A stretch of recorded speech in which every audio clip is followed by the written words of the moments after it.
Europe today took an important stride, an important step forward in stopping the catastrophic policy of austerity and returning to democracy.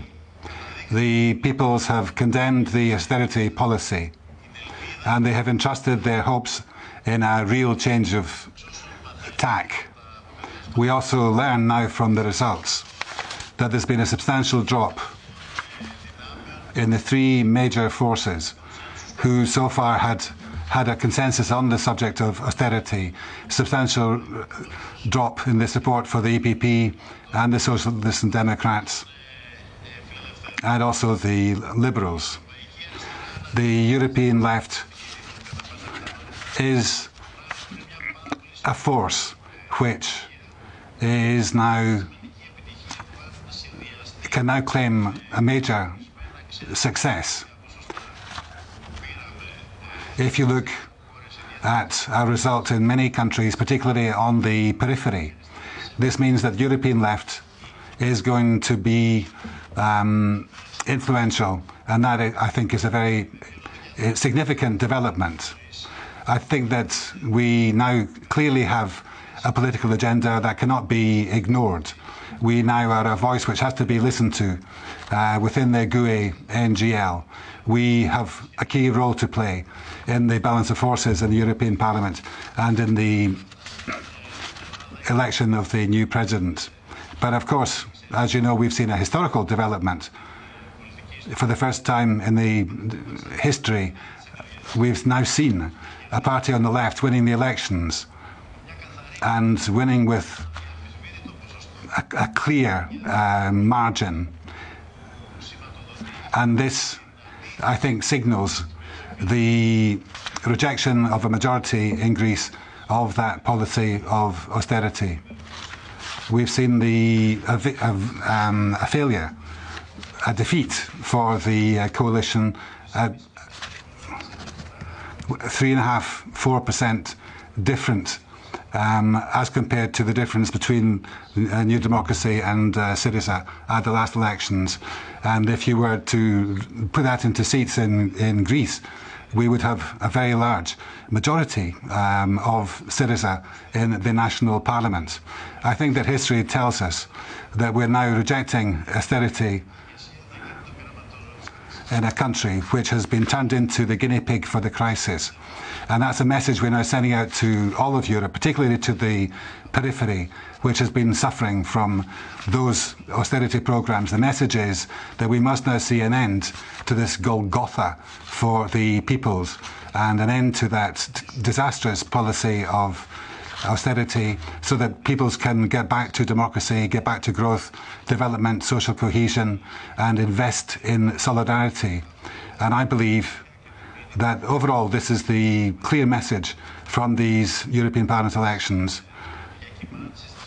If you look at the fluctuations which we've seen today, and the peoples are now stage centre, they are condemning austerity, they want to get back to a policy of growth and social solidarity.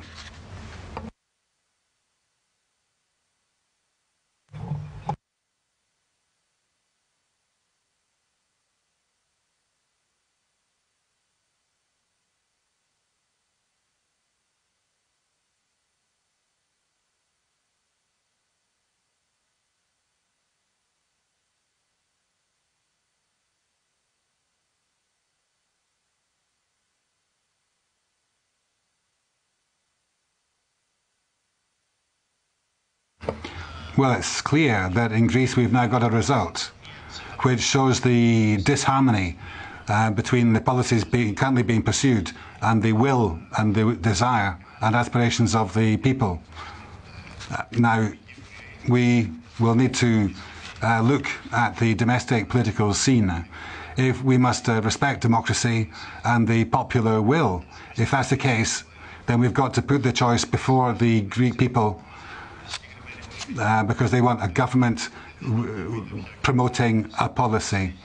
And I don't think this is any kind of instruction for Mr. Samaras to pursue a policy of austerity when he has so clearly been disavowed in these elections.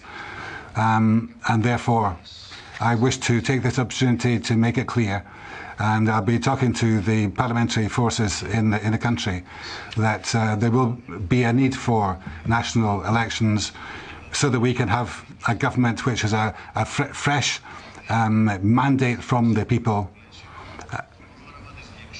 and so that we can, in the broader European scene, find a policy which will help us to exit from the crisis, because Greece was the guinea pig in the crisis, and we now have a different mix, a different dispensation, a different complexion, which must be based on development, social cohesion, and public spending to exit from the strategy.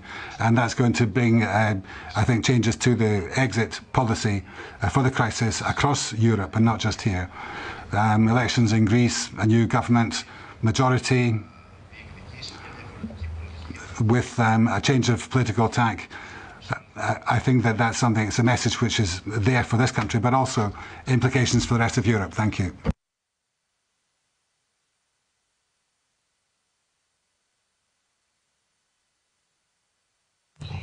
Mr. Tsipras, the candidates from the two political families have announced that they will start looking for majorities so that they can become president of the European Commission. I'd like to ask you, which of the two candidates will you be supporting?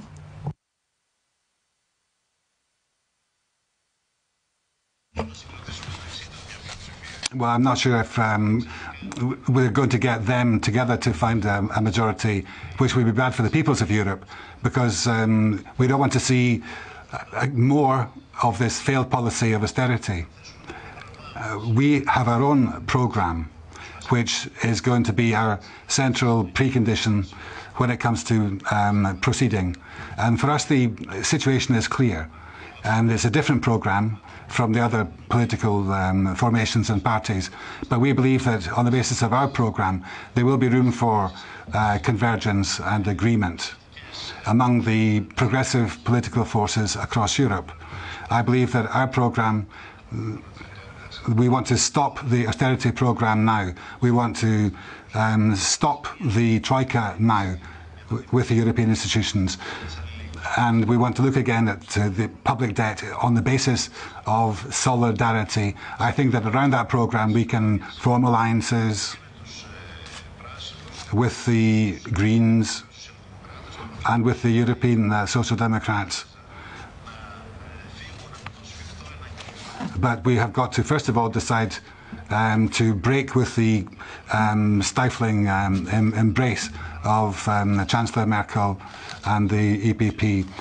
But having said that, we want to have a constructive dialogue with the parties.